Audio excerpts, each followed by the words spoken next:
गांव के एक छोटे से घर में कमला अपनी बहू रीमा के साथ रहती थी।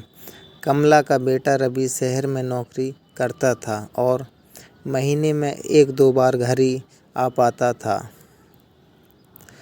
घर में सिर्फ 2 ही लोग थे, सास और बहू। दोनों के बीच दिन भर किसी न किसी बात पर तकरार होती रहती थी। झगड़ों की शुरुआत जब से रीमा इस घर में आई थी, तब से ही उसकी और कमला की नहीं बनती थी। छोटी छोटी बातों पर तकरार होना आम था। सुबह होते ही झगड़ों की शुरुआत हो जाती। कमला बहू उठने का नाम नहीं लेती। जब देखो सोई रहती है।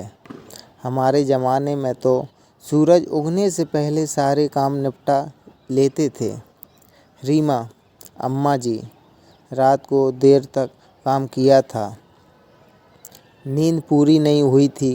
कमला: बहाने मत बना, बस कामचोरी की आदत पड़ गई है तुझे।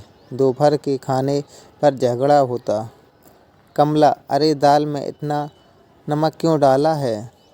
मेरी सेहत का भी तो ख्याल रख।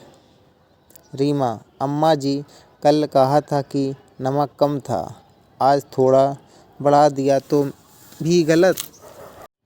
कमला: तो क्या मैं झूठ बोल रही हूँ? तेरे हाथ का खाना तो जहर लगता है। पति की उलझन। रवि जब भी घर आता तो सास बहू के झगड़ों की वजह से परेशान हो जाता। वह दोनों को समझाने की कोशिश करता, लेकिन दोनों में से कोई भी झुकने को तैयार नहीं होता। एक दिन जब रवि घर आया तो फिर वही हाल था। रवि: अम्मा, बहू तुम दोनों कब तक ऐसे लड़ती रहोगी? कमला: तू ही देख ले बेटा, यह तेरी पत्नी दिन भर बस आराम करती है और ऊपर से जवाब भी देती है। रीमा: अरे मैं भी आराम करती हूँ, पूरा दिन घर के सारे काम मैं ही करती हूँ, फिर भी ताने सुनने पड़ते हैं। रवि के लिए यह तय करना मुश्किल था कि वह किसका पक्ष ले। अगर माँ का साथ देता तो पत्नी नाराज़ हो जाती और अगर पत्नी का साथ देता तो माँ गुस्सा हो जाती। समस्या का समाधान: रवि ने दोनों को एक दिन प्यार से समझाया। अम्मा बहू, अगर हम इसी तरह लड़ते रहेंगे तो घर में कभी शांति नहीं होगी।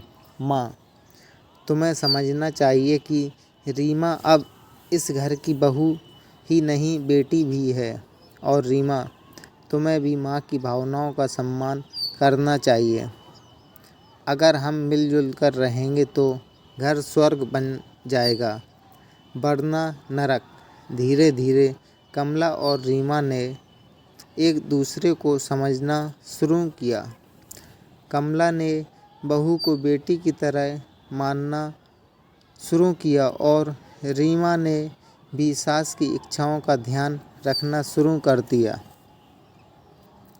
अब उनके झगड़े पहले की तरह तीखे नहीं होते थे। हाँ, कभी कभी बहस हो जाती थी, लेकिन अब वे जल्दी ही सुलह भी कर लेती थीं। सीख: परिवार में प्यार और समझदारी हो तो कोई भी समस्या हल हो सकती है।